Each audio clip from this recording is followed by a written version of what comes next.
آیت کے ساتھ جوڑ کے سمجھیں گے، کان الناس امۃ واحدہ، لوگ ایک ہی امت تھے، فبعث اللہ النبیین مبشرین و منذرین، تو ان میں اختلاف پڑا تو اللہ نے جو ہے وہ مبعوث کیے نبی جو انہیں خوشخبریاں بھی دیتے تھے، خبردار بھی کرتے تھے، وَأَنزَلَ مَعَهُمُ الْكِتَابَ، اور ان کے ساتھ کتاب بھی اتاری، لِيَحْكُمَ بَيْنَهُمْ فِي مَا اخْتَلَفُوا فِيهِ، تاکہ اس کتاب کے ذریعے سے وہ ان کے درمیان فیصلہ کر دے جن چیزوں میں وہ اختلاف کرتے تھے۔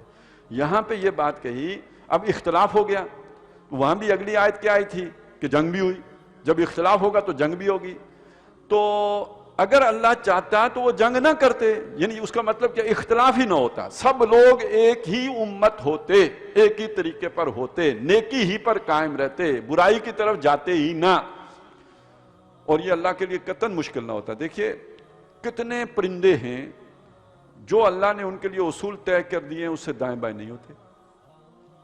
آپ ذرا سوچیں، کئی پرندے جوڑا جوڑا ہے نا، وہ اپنے جوڑے کے علاوہ کسی دوسرے جوڑے کی طرف نظر بھر کے بھی نہیں دیکھتے۔ ہمیں تو سکھانا پڑتا ہے نا کہ بس اپنے جوڑے کے ساتھ ہی رہو، نگاہیں نیچی رکھو، یہ کرو، ان کو تو نہیں سکھانا پڑتا، وہ ویسے ہی نہیں کرتے، ان کی فطرت ہی اللہ نے ایسی بنائی۔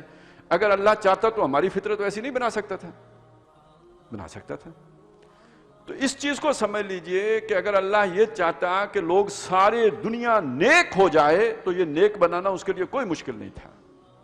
وَلَوْ شَاءَ اللَّهُ، اگر اللہ چاہتا، مَقْتَتَلَ الَّذِينَ مِن بَعْدِهِمْ، جو بعد میں لوگ آئے نہ جنگ و جدال کرتے، نہ قتل و قتال کرتے، جبکہ ان کے پاس بینات بھی آ چکے۔ اچھا یہ بات اب بڑی اہم ہے کہ آپ کو حق معلوم بھی ہو تو آپ کیوں اختلاف کرتے ہیں، اس حق سے دور کیوں ہوتے ہیں، اس کا سبب کیا ہے؟ حب دنیا۔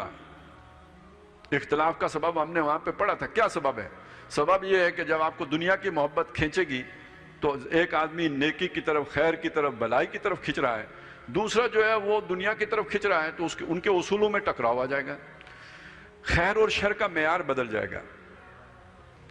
جو آخرت کی طرف کھنچ رہا ہے اس کے لیے سچ بولنا ہر حالت میں خیر ہوگا، وہ سچ کو نہیں چھوڑ سکتا۔ جو دنیا کی طرف کھنچا ہوا ہے اس کے لیے خیر کا معیار سچ یا جھوٹ نہیں ہوگا، نفع خیر کا معیار ہوگا۔ آپ نے نفع حاصل کرنا ہے، سچ بول کر حاصل ہو تو سچ بول کر حاصل کرو، اور جھوٹ بول کر حاصل ہو تو جھوٹ بول کر حاصل کرو۔ یہ جھوٹ اور سچ ریلیٹو ہو جائیں گے۔ سچ تب بہتر چیز ہوگی جب آپ کو نفع دے رہا ہو، اور سچ بولنے سے اگر نقصان ہو رہا ہو تو سچ شر کہلائے گا۔ ہماری آج کی دنیا میں یہ سارے یہی فلسفے ہیں کہ یہ خیر اور شر اصل میں کوئی سچ اور جھوٹ کوئی مستقل خیر یا شر نہیں ہے، نفع ہے جو مستقل خیر یا شر ہے، نفع ہے تو خیر ہے، نقصان ہے تو شر ہے۔ تو اب سچ اور جھوٹ کو بھی اس کے ساتھ جوڑ کے دیکھا جائے گا، یہ بنے گا اختلاف کا سبب۔ کب آپ پریمپٹیو میئرز لے سکتے ہیں؟ جو اللہ سے ڈرنے والا ہے اس کے اصول اور ہوں گے، اور جو اللہ سے ڈرنے والا نہیں ہوگا تو اس کے اصول اور ہوں گے۔ اس چیز کو سمجھ لیں، اس سے وہ اختلاف پیدا ہوتا ہے، اسی سے پھر لڑائی جھگڑا ہوتا ہے، اور لڑائی جھگڑے کا سبب پھر وہ دنیا کی محبت بنتی ہے، زن زر زمین، اس سے وہ لڑائی جھگڑے ہوتے ہیں۔ تو وَلَوْ شَاءَ اللَّهُ مَا اقْتَتَلَ الَّذِينَ مِن بَعْدِهِم مِن بَعْدِ مَا جَاءَتْهُمُ الْبَيِّنَاتُ وَلَٰكِنِ اخْتَلَفُوا، لیکن انہوں نے اختلاف کیا، اور ایک اختلاف جو بڑا ہے فَمِنْهُم مَّنْ آمَنَ وَمِنْهُم مَّنْ كَفَرَ، کوئی تو ایمان لے آتے ہیں، کوئی کافر ہو جاتے ہیں۔ اب ان کی لڑائی ہے، یہ دونوں مل کے پرامن طور پر نہیں رہ سکتے جب تک کہ ایک دوسرے کی بالادستی قبول نہ کر لے۔ آپ کسی سیکولر سٹیٹ کے اندر مسلمان ہوتے ہوئے رہیں گے تو ظاہر ہے دوسرے مذاہب کو اپنے برابر مان کر رہیں گے، اس کے بغیر تو آپ نہیں رہ سکتے۔